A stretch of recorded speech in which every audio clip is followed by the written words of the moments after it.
دل میں خطابت کا چراغ نور لیے، باعث فخر چمن ہو، شمع روشن ہو تم۔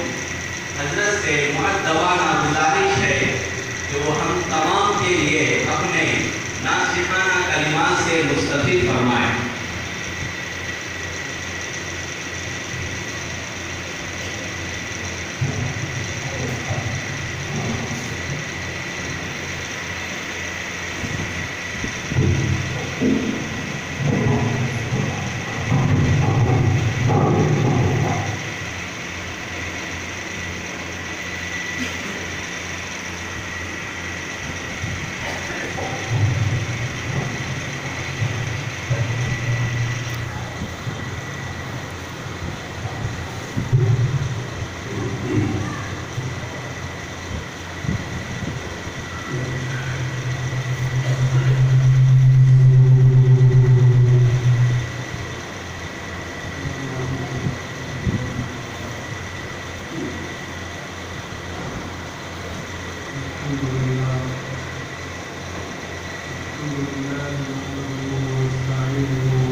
أما بعد فأعوذ بالله من الشيطان الرجيم.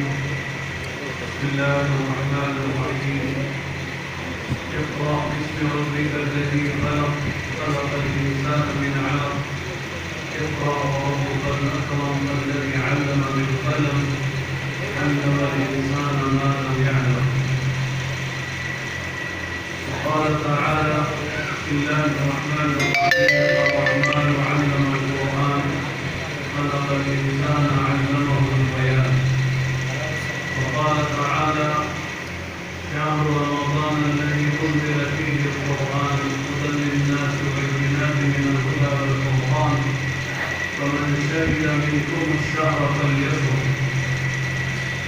وقال النبي صلى الله عليه وسلم: كلكم راع وكلكم مسؤول عن رعيته. وقال النبي صلى الله عليه وسلم: طلب العلم فريضة على كل مسلم. وقال النبي صلى الله عليه وسلم: قال الله تبارك وتعالى: الصوم لي وأنا أجزي فيه، وفي رواية أنا أجزى فيه. أو كما قال رسول الله صلى الله عليه وسلم. حضرات علماء کرام، عزیز دوستوں، معزز سامعین، پردہ نشین خواتین،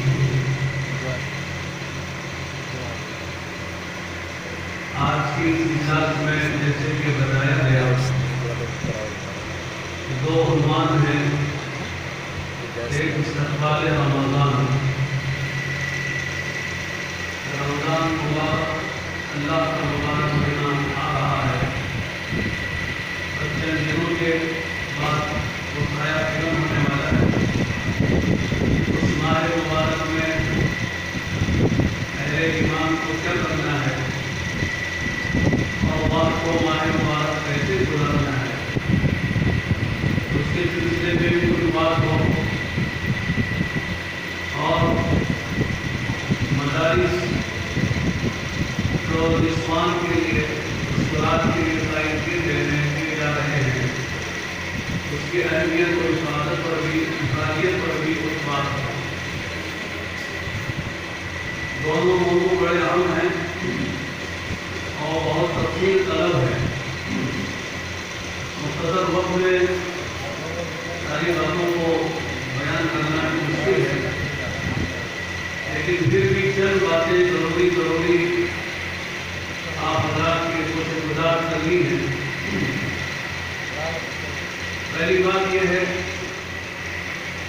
کہ دنیا میں صرف 2 مخلوق ایسی ہیں جو مکلف ہیں۔ جیسے اللہ تعالیٰ کی بے شمار مخلوقات ہیں، ان کو ہم کچھ دیکھتے ہیں، کچھ ہماری نظروں سے غائب ہیں، لیکن 2 مخلوقات ہیں جو مکلف ہیں، ایک جنات ہیں اور ایک ہم انسان ہیں۔ جنات سے وہ بحث نہیں کرنی ہے، اس لیے کہ جن کو ہم دیکھتے نہیں ہیں اور ان کے سلسلے میں ہم مکلف بھی نہیں ہیں۔ جن کون ہے، کیا کرنا ہے وہ جانے، ان سے ہم بحث نہیں کریں۔ ہم انسان ہیں، انسانوں میں کام کرتے ہیں، اور انسانوں کو کیا کرنا چاہیے، اور انسان مکلف ہے تو کیا کرنا چاہیے، یہ بات ہمارے موضوع سے متعلق ہے۔ ویسے فرشتے بھی ہیں لیکن وہ مکلف نہیں ہے۔ مکلف کے معنی یہ نہیں ہے کہ اللہ کے کچھ احکام ان کے لیے نہیں ہیں، اللہ کے احکام ہیں، لیکن انسانوں کی طرح ان کے اندر خیر اور شر کا مادہ نہیں ہے، صرف خیر ہی خیر ہے، شر ان کے اندر نہیں ہے، لہذا وہ اللہ کی نافرمانی نہیں کر سکتے، وہ معصوم ہے۔ لا يعصون اللہ ما امرهم ويفعلون ما يؤمرون۔ اللہ نے خود قرآن میں فرشتوں کا تعارف کراتے ہوئے فرمایا کہ اللہ کے فرشتے وہ مخلوق ہیں جو نورانی ہیں، جو اللہ تعالیٰ کی ذرہ برابر نافرمانی نہیں کرتے ہیں، اور وہی کرتے ہیں جو اللہ کا ان کو حکم ملتا ہے۔ اور فرشتے بھی انسانوں کی خدمت ہی کے اللہ نے بنائے ہیں۔ مختلف خدمات فرشتوں سے متعلق ہیں جو انسانوں سے اس سلسلے میں وہ کرتے ہیں، ایک لمبی تفصیل ہے اس کی۔ شیاطین ہیں جن میں شر ہی شر ہے، خیر کا مادہ ان میں نہیں ہے، اس لیے شیاطین جہنم میں جائیں گے۔ فرشتے ان کے لیے نہ جنت ہے نہ جہنم ہے، وہ خدمت گزار ہیں، اور اللہ تعالیٰ نے ان کو انسانوں کی خدمت کے لیے کہیں ملے اعلیٰ میں، کہیں ملے اسفل میں، کہیں زمین میں، کہیں آسمان میں اللہ نے ان کو پیدا کیا ہے۔ لیکن ایک انسان رہ جاتا ہے جو مکلف ہے۔ مکلف کے معنی کیا ہے؟ اللہ تعالیٰ کے کچھ چیزیں عوامر کہلاتے ہیں جن کو کرنے کا ان کو حکم دیا گیا ہے، اور نواہی ہیں جن سے بچنے کا اللہ نے حکم دیا ہے، یہ کرنا ہے، یہ نہیں کرنا ہے، کرنے والے کام کرنا ہے، نہ کرنے والے کاموں سے بچنا ہے۔ آپ اس کو یوں بھی کہہ سکتے ہیں کہ کچھ معروفات ہیں، کچھ منکرات ہیں، کچھ اللہ کے احکامات ہیں کرنے کے، کچھ اللہ کے وہ احکامات ہیں جن سے بچنا ہے۔ اس کا مخاطب انسان ہے۔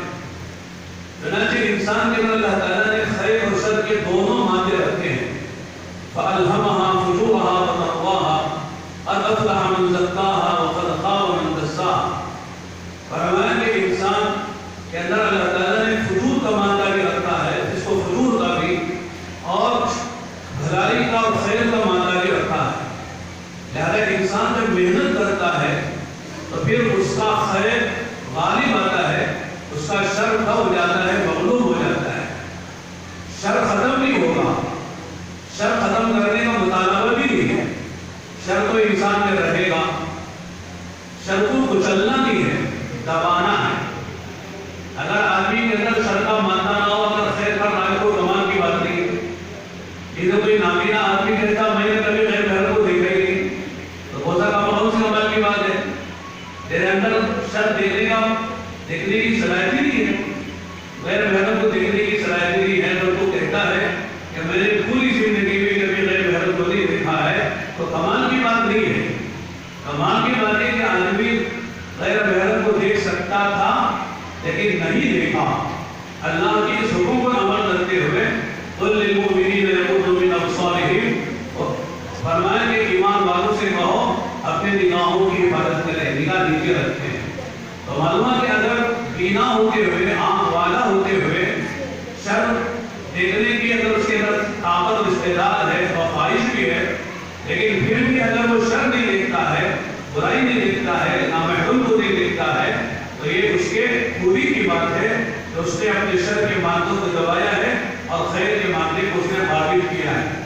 تو معلوم یہ ہوا کہ انسان میں اللہ تعالیٰ نے خیر اور شر دونوں مادے رکھے ہیں، اور اللہ تعالیٰ نے اس کے لیے انبیاء علیہ السلام کے سلسلے کو جاری فرمایا، اللہ نے قرآن اتارا، اور اللہ تعالیٰ نے اپنے نبی کے ذریعے سے ہمیں احکامات دیے۔ چنانچہ نبی کا قول ہے، فعل ہے، تقریر ہے، یہ سب امت کے لیے رہنمائی ہے، اور یہ قرآن کی تشریح و تفسیر ہے۔ اور حضرت امام شافعی رحمۃ اللہ علیہ کے ہر حدیث کسی نہ کسی آیت قرآنیہ کی تفسیر ہے، لہذا قرآن کریم یہ نظم ہے، قرآن کریم یہ الفاظ ہیں، اور اس کے معنی و مطالب اللہ تعالیٰ نے اپنے نبی کے ذریعے سے حدیثوں میں بیان کیا ہے۔ اور میں کرنا چاہ رہا ہوں کہ انسان مکلف ہے، انسان کو دیکھنا ہے کہ کرنا کیا ہے، کیا نہیں کرنا ہے۔ جیسے ہمارے مولانا شابیر صاحب تمام برکاتوں نے بہت اچھی باتیں ہمارے سامنے رکھی کہ اصل ہمارا دنیا میں آنے کا جو مقصد ہے وہ آخرت کی تیاری ہے۔ آخرت کی تیاری کے کیا معنی ہیں کہ آدمی یہاں مکلف ہے تو یہ دیکھے کہ مجھے کیا کرنا ہے، کیا نہیں کرنا ہے، اللہ نے مجھے دنیا میں بھیجا کیوں ہے۔ لہذا آخرت کی کامیابی یہ ہے کل قیامت کے میدان میں انسان کو اللہ تعالیٰ جہنم سے بچا لے اور جنت میں جانے کا اللہ فیصلہ فرما دے۔ جیسے قرآن کریم میں اللہ نے فرمایا کل نفس ذائقۃ الموت وانما توفون اجورکم یوم القیامہ ومن زحزح عن النار وادخل الجنہ فقد فاز وما الحیاۃ الدنیا الا متاع الغرور۔ فرمایا کہ ہر جاندار کو موت کا مزہ چکھنا ہے۔ موت ہر ایک کو آنی ہے۔ موت کب آئے گی، کس حال میں آئے گی، جوانی میں، بڑھاپے میں، بچپن میں، سفر میں، حضر میں، صحت میں، بیماری میں، کب آئے گی کسی کو پتہ نہیں ہے۔ ابھی ایک کتاب میں پڑھ رہا تھا، ایک شاعر نے کہا کہ اعلان ہوا ایک آدمی کا انتقال ہو گیا، ظہر کی نماز میں اعلان ہوا، ایک آدمی کا انتقال ہوا ہے، مغرب میں جنازہ آنے والا ہے، چھوٹا سا گاؤں، ایک وقت میں ایک آدمی انتقال کرتا ہے۔ بڑے شہر ہوں جیسے ہمارا پیاری روڈ کا قبرستان ہے، شاہ ولی اللہ میں ایک وقت میں 4-5 جنازے آتے ہیں، کوئی تعجب کی بات نہیں ہے، لیکن چھوٹے چھوٹے گاؤں میں ایک آدھ جنازہ ہی، وہ بھی ہفتوں مہینوں میں کبھی ہوتا ہے، تو اعلان ہوا ہے جنازہ مغرب میں آنے والا ہے، لیکن مغرب کی نماز میں جب دیکھا تو 2 جنازے آ گئے۔ پوچھنے والوں نے مجھے سنا تھا ایک جنازے والا 2 جنازے آ گئے، دوسرا جنازہ کس کا ہے؟ تو کہنے لگے جس آدمی نے اعلان کیا تھا اسی کا جنازہ ہے۔ تو اعلان کرنے والے کا جنازہ بھی آ گیا، معلوم نہیں کہ آدمی کا کب انتقال ہوگا۔ اور ایک بات کہی، ایک ڈاکٹر صاحب ایک ہاسپٹل میں ایک بیمار کا نفس دیکھ رہے تھے، اس کی پیشانی پہ ہاتھ رکھ کر، ہاتھ پہ ہاتھ رکھ کر اس کے معائنہ کر رہے تھے، تو اچانک بیمار کرسی کرتے کرتے ہاتھ پکڑ کر نفس دیکھتے دیکھتے ڈاکٹر صاحب جھکنے لگے، نیند آنے لگی۔ جیسا بیمار نے پوچھا ڈاکٹر صاحب کیا بات ہو گئی، نیند آ گئی ہے؟ تو دیکھا پوچھ ہی رہے تھے، اتنے میں ڈاکٹر صاحب نے سب نیچے ڈال دیا اور ڈاکٹر صاحب کا انتقال ہو گیا۔ بیمار کو دیکھنے آئے، بیمار اچھا ہو کے چلا گیا، ڈاکٹر صاحب کا انتقال ہو گیا۔ تو معلوم نہیں کہ موت کس کی کب آنے والی ہے۔ اس لیے فرمایا کہ کل قیامت کے میدان میں جب آدمی دنیا سے چلا جائے گا اس کے بارے میں اعلان ہو، کیا اعلان ہو؟ فمن زحزح عن النار وادخل الجنہ فقد فاز، کہ فلاں ابن فلاں کو اللہ تعالیٰ نے جہنم سے بچا لیا اور اس کے حق میں جنت کا فیصلہ کر دیا، فرمایا فقد فاز، یہ کامیاب ہو گیا۔ اور معلوم یہ ہوگا کہ دنیا کی جو قیمتی زندگی اس اعتبار سے قیمتی ہے کہ جو کچھ آخرت میں ملنے والا ہے وہ سب اسی دنیا کی بنیاد پر ملے گا۔ چنانچہ دنیا میں کیا کرنا ہے، کیا نہیں کرنا ہے، وہ معلوم کرنا ضروری ہے۔ چنانچہ اللہ کے تعلق بندے کا جو ہوتا ہے سب سے پہلا وہ ایمان کا تعلق ہوتا ہے۔ ہماری اور آپ کی جو قیمت ہے وہ ایمان کی بنیاد پر ہے۔ اگر ایمان خدا نہ کرے انسان کے پاس نہیں ہے تو اللہ کے یہاں اس کی کوئی قیمت نہیں، بلکہ جب قیامت کے میدان میں جو اللہ تعالیٰ انسان اور جنات کے علاوہ جتنی مخلوقات ہیں، انسان جنات فرشتوں کے علاوہ ساری جو مخلوقات ہیں جاندار، اس میں جو ہے اس میں یعنی حیوانات بھی ہیں، اس میں چرندے پرندے بھی ہیں، سمندر کی زندہ جو مخلوق ہے وہ ہیں، فضاؤں کی جو مخلوق ہے، سب کو اللہ تعالیٰ مٹی بنا دیں گے. تو اس وقت جو بے ایمان غیر ایمان کے بڑا ہے وہ کہے گا کاش مجھے بھی مٹی میں اللہ بنا دیتے. اور مٹی کیوں بنا دے جب دنیا میں بھی جانوروں کی زندگی گزارتا. تو معلوم ہے کہ انسان کی جو قیمت ہے وہ ایمان کی وجہ سے ہے. لہٰذا جب میرا اور آپ کا تعلق اللہ سے ایمان کی وجہ سے ہے اور اللہ نے ہم کو ایمان دیا ہے، اب ایمان کے بعد دیکھنا یہ ہے کہ اللہ کن باتوں سے راضی ہوتے ہیں، کن باتوں سے خدا ناراض ہوتے ہیں. چنانچہ ماشاءاللہ اس میں علماء بھی ہیں، اسٹیج پہ بھی علماء موجود ہیں ماشاءاللہ. ہم سب نے بخاری شریف پڑھی ہے، بعضوں پڑھاتے بھی ہیں. امام بخاری رحمۃ اللہ علیہ نے سب سے پہلے جو کتاب قائم کی ہے 90 اور 7 کتابیں بخاری شریف میں ہیں. 2 جلدوں میں 97 کتابیں ہیں، 3 کم 100 کتابیں ہیں. جس میں سب سے پہلی جو کتاب ہے وہ کتاب الایمان ہے، اور اس کے بعد کتاب العلم ہے، پھر کتاب الوضو ہے، کتاب الغسل ہے، کتاب الحیض ہے، پھر کتاب الصلاۃ وغیرہ آتی ہے. لہذا کتاب الایمان کے بعد امام بخاری رحمۃ اللہ علیہ نے کتاب قائم کی ہے، وہ کتاب العلم ہے. تو معلوم کیا ہوا کہ بندے کا جب تعلق اللہ سے قائم ہو گیا تو معلوم کرنا چاہیے کہ اللہ کی باتوں سے راضی ہوتے ہیں، اللہ تعالیٰ کی باتوں سے ناراض ہوتے ہیں. تو اسی کا نام علم ہے. علم کے معنی معلومات جمع کرنے کا نام نہیں ہے، بلکہ ہمارے حضرت مولانا ابراہیم صاحب دامت برکاتہم بہت اچھی بات فرماتے ہیں. علم کا موضوع جو ہے وہ حقوق کی تحقیق ہے، حقوق کی معرفت ہے. کس کا کیا حق ہے معلوم کرنا چاہیے. اللہ کا کیا حق ہے، بندوں کا کیا حق ہے، بندوں میں ماں باپ ہے ان کا کیا حق ہے، بندوں میں اولاد کا کیا حق ہے، بندوں میں جو بھائی بہن رشتے دار ہیں ان کے کیا حقوق ہیں، بندوں میں جو ہے وہ پڑوسی ہیں ان کے کیا حقوق ہیں، اسی طرح حیوانات ہیں ان کے کیا حقوق ہیں. لہذا حقوق کی معرفت کا نام علم ہے. لہذا اسی لیے اللہ تعالیٰ نے قرآن کریم میں سب سے پہلے جو قرآن کریم کی آیتیں اتاری ہیں اس میں فرماتے ہیں قرآن پڑھیے. کیا پڑھیے؟ یعنی علم حاصل کیجیے اللہ کے نام سے. اس میں تم کو اللہ کے حقوق کی معرفت ہوگی، اللہ کے بندوں کے حقوق کی معرفت ہوگی، اور دنیا میں تم کو زندگی کیسے گزارنا ہے یہ تمہیں معلوم ہوگا. اور خلاصہ یہ ہے کہ میں ایک بات کرنا چاہ رہا ہوں کہ جو عام طور سے لوگ کہتے ہوئے یعنی علم کی مبصرات کو کیا ضرورت ہے، مردوں کے مدرسے نہیں کافی ہیں، مبصرات کو علم کی کیا ضرورت ہے. یہ بات سوال کے انداز میں لوگ پیش کرتے ہیں، لیکن سمجھنے کی بات یہ ہے کہ دین اسلام نے مردوں سے زیادہ عورتوں کو دین سکھانے پر زور دیا ہے. وجہ کیا ہے؟ اس لیے کہ مرد کی جو تربیت ہوتی ہے، چاہے وہ لڑکا ہو یا لڑکی، اولاد کی جو تربیت ابتدائی ہوتی ہے وہ ماں کی گود میں ہوتی ہے. اگر ماں کی گود میں علم ہوتا ہے، اللہ کی معرفت ہوتی ہے، اور اس کا ایمان بنا ہوا ہوتا ہے، اخلاق بنے ہوئے ہوتے ہیں، اس کے اندر جنت کا شوق، جہنم کا خوف ہوتا ہے، اعمال کا شوق، اعمال کا ذوق ہوتا ہے، اور مسائل کی معرفت ہوتی ہے، تو ساری باتیں اس گود میں پلنے والے بچے میں منتقل ہوتی ہیں. خدا نخواستہ اگر اس بچے کو اس ماں کو پتہ ہی نہیں ہے کہ صاحب اللہ کا کیا حق ہے، بندوں کا کیا حق ہے، بچوں کی تربیت کا کیا طریقہ ہے، میرے شوہر کی خدمت کا اور اس کی عظمت کا کیا طریقہ ہے، اسے کچھ پتہ نہیں ہے، تو ظاہر ہے کہ اس گود میں پلنے والے بچے بھی اسی طرح پروان چڑھیں. اس لیے سب سے زیادہ اہمیت جو ہے وہ مستورات کو تعلیم دینے کی.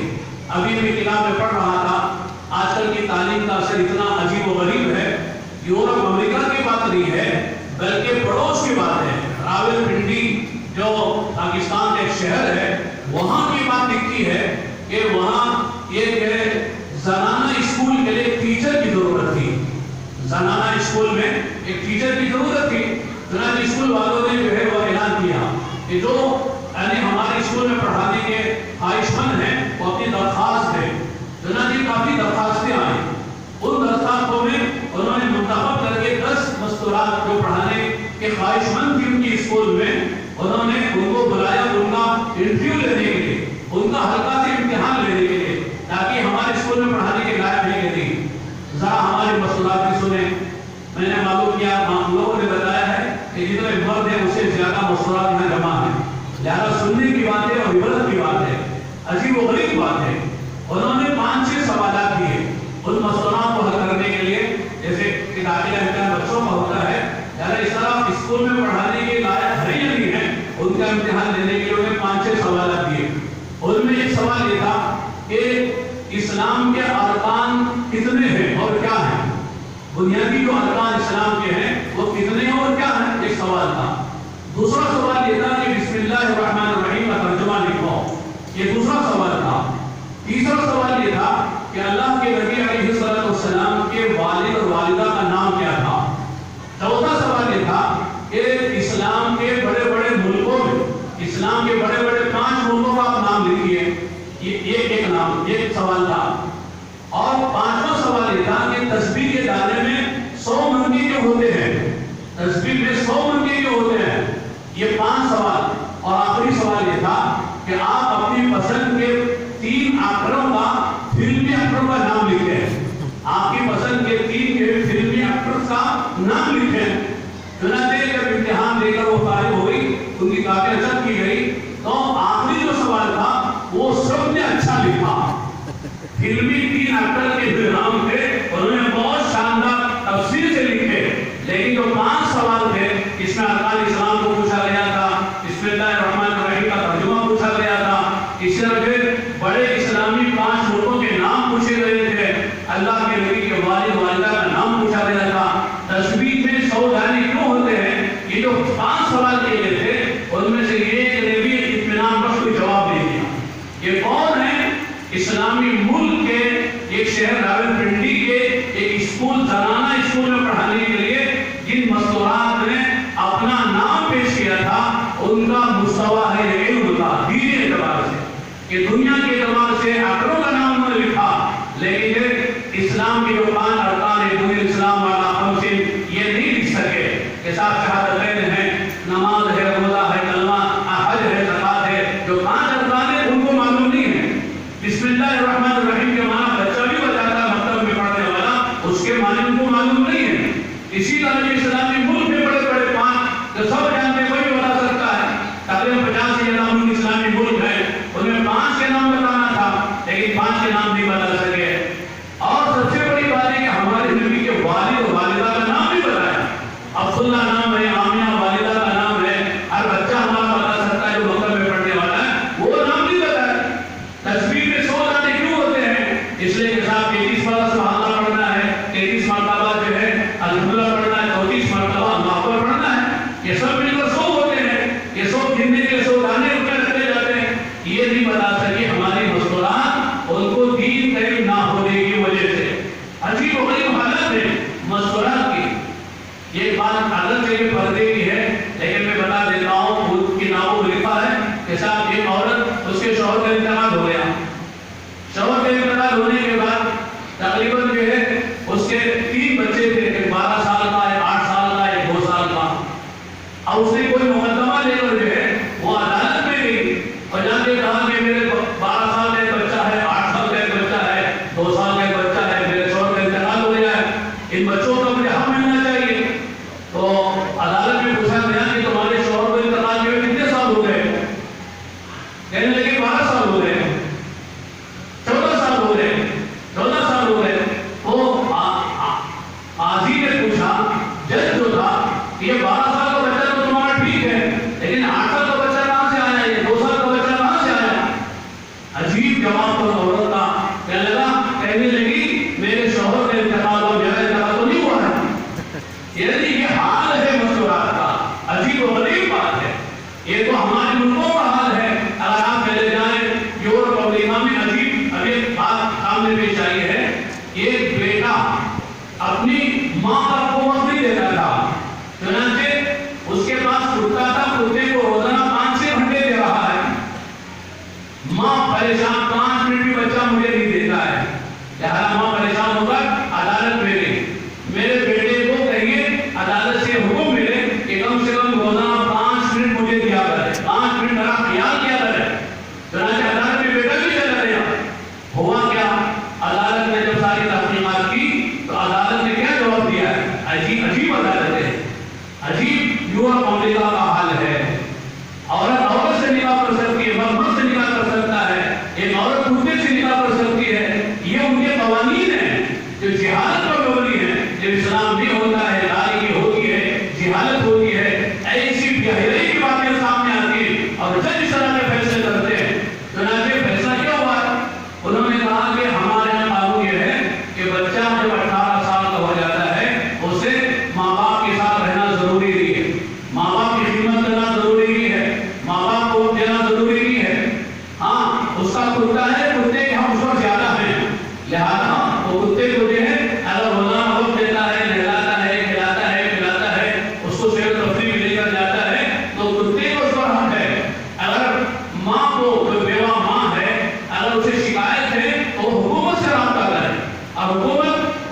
فریاد کرے گی ان کو بوڑھوں کے گھر میں لے جائے گی، ان کی ضرورتیں پوری کرے گی۔ یہ یورپ کا حال ہے، یورپ امریکہ کا حال ہے۔ میرے دوستوں یاد کرنا چاہتا ہوں، جب دین کی تعلیم نہیں ہوتی ہے تو پھر صرف دنیا کی تعلیم پر لوگ جاتے ہیں اور دنیا کی تعلیم میں اپنی عیاشی فحاشی پر اتر آتے ہیں، تو ماں کا خیال نہیں ہوتا ہے، باپ کا خیال نہیں ہوتا ہے۔ اصل دین کی تعلیم ہے جو بتاتی ہے کہ ماں کا مقام کیا ہے، ماں کے قدموں کے نیچے جنت ہے۔ ماں راضی ہے تو جنت میں جاؤ گے، اگر ماں ناراض ہے تو جنت میں جا نہیں سکتے۔ آپ نے مشہور قصہ سنا ہے حضرت علقمہ کا، صحابی رسول ہے، آخری وقت کے زبان سے کلمہ جاری نہیں ہو رہا ہے، اللہ کے نبی کو بلایا گیا، آپ نے پوچھا ماں کو بلاؤ، ماں سے پوچھا گیا تو ماں نے کہا کہ بہت لڑکا اچھا میرا، نماز پڑھتا، روزہ رکھتا ہے، تہجد پڑھتا ہے، لیکن مسئلہ یہ ہے کہ وہ اپنی بیوی کو مجھ پر ترجیح دیتا ہے، بیوی کی بات زیادہ مانتا ہے، مجھے ناراض رکھتا ہے، ایسا میں ناراض ہوں۔ اللہ کے نبی صلی اللہ علیہ وسلم نے فرمایا ماں معاف کر دو، بیٹا تمہارا ہے، معاف کر دو۔ کبھی ایسا ہوتا ہے کہ ماں کا دل جلا ہوتا ہے تو ماں معاف کرنے پر راضی نہیں ہوتی ہے، چنانچہ ماں نے تمہیں معاف نہیں کروں گی۔ اللہ کے نبی علیہ السلام نے حکمت عملی اختیار کرتے ہوئے فرمایا صحابہ سے کہ جاؤ جا کے ایندھن جمع کرو، لکڑیاں جمع کرو، اور لکڑیاں جمع کر کے آگ لگاؤ اور اس میں علقمہ کو ڈال دو تاکہ وہ جل جائے، ان کی روح نکل جائے۔ جب ماں نے اللہ کے نبی کی زبان سے یہ بات سنی تو ماں کا دل پسیج ہے، ماں ہوتی ہے، ماں کے معاملہ جوش میں آئی۔ ماں نے کہا اللہ کے نبی میرے بچے کو میری آنکھوں کے سامنے جلائیں گا؟ آپ نے فرمایا یہاں بھی جلے گا، وہ تو معاف نہیں کرے تو وہاں بھی جلے گا۔ صحابی ہیں، اللہ کے نبی کے صحابی ہیں، صحابی کا مقام کتنا اونچا ہوتا ہے، لیکن ماں کو ناراض کیا ہے، بیوی کو ترجیح دی ہے، تو اللہ کے سلام نے فرمایا اگر تو نے معاف نہیں کیا تو یہاں بھی ہم جلائیں